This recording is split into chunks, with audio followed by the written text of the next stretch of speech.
Things are officially spiraling for the New York Yankees, and if you're a fan, it's hard not to feel like you've seen this movie 100 times before, and still somehow get caught off guard by the ending. We're sitting here talking about yet another injury update, another lineup shuffle, another bizarre decision from the front office that makes absolutely zero sense to anyone who's been paying attention for more than 5 minutes, and the worst part, there was a clear solution staring them right in the face, and they swerved away from it like it was traffic on the Major Deegan. You can feel the frustration boiling over. The fanbase isn't just annoyed, they're fed up. They've had enough of the same cycle, injuries, odd call-ups, questionable roster choices, and a front office that seems more interested in treading water than making bold, winning moves. And this time, the storm is centered around one of the few bright spots on the team this year, Trent Grisham. The guy they've nicknamed Mr. Grishmas has been quietly putting together a solid campaign. We're not talking about MVP numbers, but he's played his role, played it well, and done it with some flair. His glove, Gold Glove caliber. His arm, absolute cannon. And offensively, he's been better than expected, especially for a guy who wasn't even penciled in as an everyday starter when the season began. So when we got word that Grisham was dealing with a hamstring issue, yeah, the collective gasp from Yankee Nation was loud. You don't want to lose your best defensive outfielder, especially one who's finally finding some rhythm at the plate, to what might be a nagging soft tissue injury that could linger. And here's where things got weird. Instead of making the obvious call and giving a young, exciting prospect like Spencer Jones a taste of the majors, even if just for a few days, the Yankees decided to call up Bryan De La Cruz. Yeah, that Bryan De La Cruz, the same one who's been hovering around the Mendoza line and hasn't shown any meaningful pop or promise since he left Miami. Look, no one's trying to throw De La Cruz under the bus. The guy's a professional ballplayer, and he's had his moments in the past. But in 2025, he's done basically nothing to earn another shot. Especially not on a team that's supposed to be contending. You can crunch the numbers any way you want. A batting average under the 100, subpar slugging, a negative WAR. This isn't about hating on a player. It's about demanding accountability from an organization that seems to make these puzzling decisions time and time again.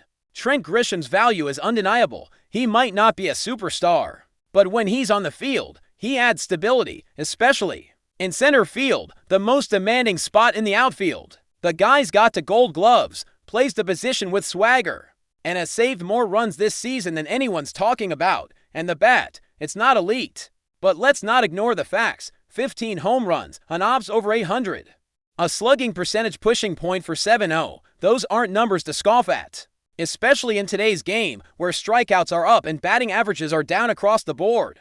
And yet, when he tweaks his hamstring, what do the Yankees do? Instead of testing a guy who's absolutely destroying minor league pitching, I'm talking about Spencer Jones.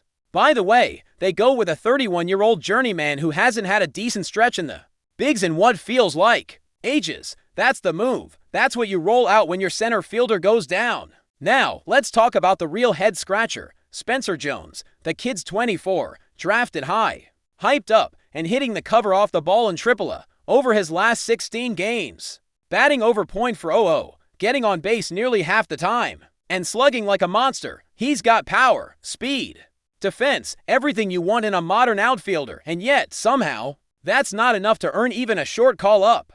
Not even a taste of the big leagues while you're regular guys day-to-day. What exactly are we waiting for here? Are we that terrified of letting a young talent fail for a few days?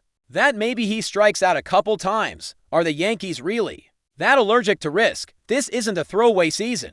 This team is trying to stay competitive in a stacked American League. And every single game matters. Every decision matters. And instead of using this opportunity to see what they have in a young stud like Spencer, they go conservative again. Same old story. Conservative to a fault.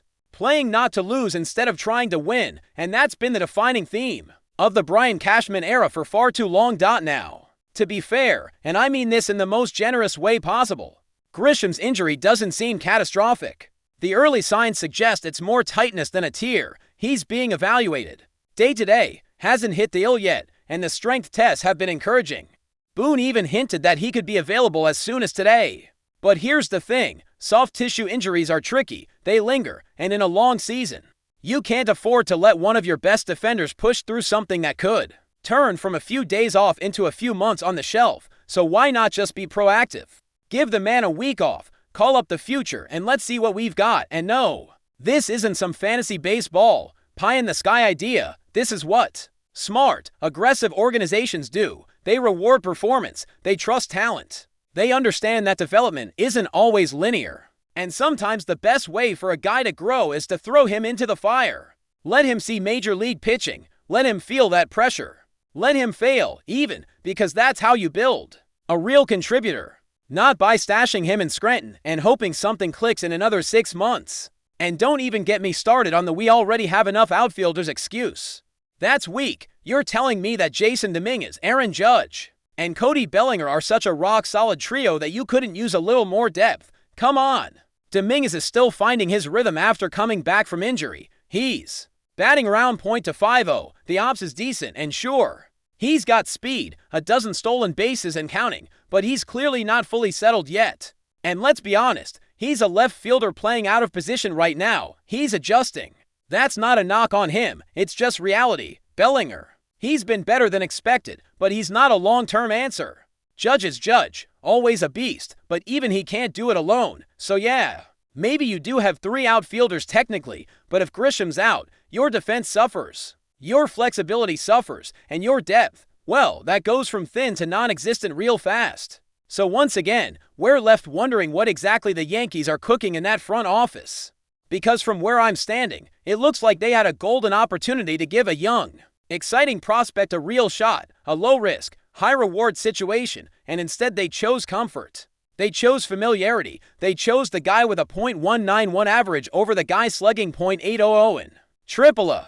It's maddening. This is the kind of stuff that drives fans crazy. It's not just about the individual move, it's about the message it sends to the players, to the fans, to the entire organization. When you reward mediocrity and ignore excellence, what kind of standard are you setting? What kind of culture are you building? You've got a fan base desperate for something new, something exciting, and instead, you give them more of the same. That's not how you build a winner, and here's the kicker. Even if Jones came up and struggled, so what? It's baseball. It's a game built on failure. You think Judge never had an 0-4-8 stretch. You think Dominguez didn't look overmatched. At times, of course they did. That's the process. That's development. And if the Yankees are too scared to take even the smallest of risks, then what are we even doing here? What's the plan? What's the vision? It's like that iconic scene in Moneyball when Billy Beane just snaps and asks, "What the F are we doing here?" Because seriously, what are we doing? We've got a 24-year-old phenom riding buses in Scranton, dreaming of Yankee Stadium, while the team limps forward with replacement-level guys and dreams of October glory. It's not just frustrating, it's insulting. It's not just the call-up decisions either. It's the entire mindset that's starting to feel outdated, almost stubborn. You've got a front office still acting like it's 2012, still living off the fumes of past success, still convinced that playing it safe is the key to October baseball.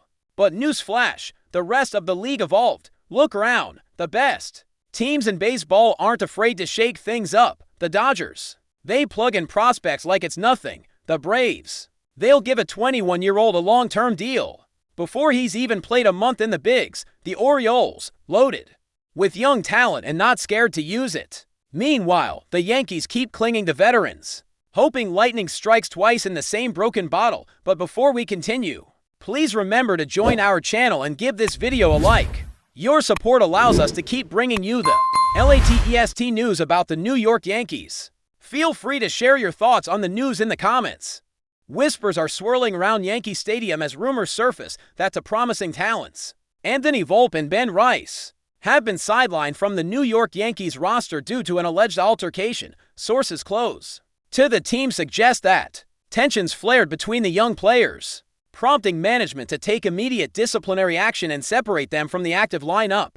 The Yankees, known for fostering a competitive yet tightly knit clubhouse, are reportedly grappling with this unexpected internal conflict. Anthony Volpe, a rising star with impressive offensive skills and defensive agility, has been a key figure in the Yankees' future plans. Meanwhile, Ben Rice, a promising pitcher with a strong arm and the potential to become a reliable bullpen asset, was seen as an emerging force on the mound, although details remain scarce. Insiders hint that the disagreement may have stemmed from on-field frustrations or personal issues. that escalated beyond a simple exchange of words. The nature of the dispute has not been officially disclosed, but the fact that both players have been removed from the roster indicates the seriousness with which the Yankees front office is treating the matter. Fans and analysts alike are buzzing with speculation about what this could mean for the team's chemistry and future prospects. The Yankees have historically managed internal conflicts with discretion, aiming to maintain a unified front, especially during the critical stretch of the season. The absence of VOLPE and Rice from the lineup leaves a gap in the team's depth, raising questions about how the Yankees will adjust their strategies moving forward. Social media has been flooded with reactions from supporters expressing concern over the possible fallout. Some speculate that this incident could delay VOLPE's anticipated rise to stardom, or disrupt Rice's momentum as he battles for a permanent spot in the bullpen rotation.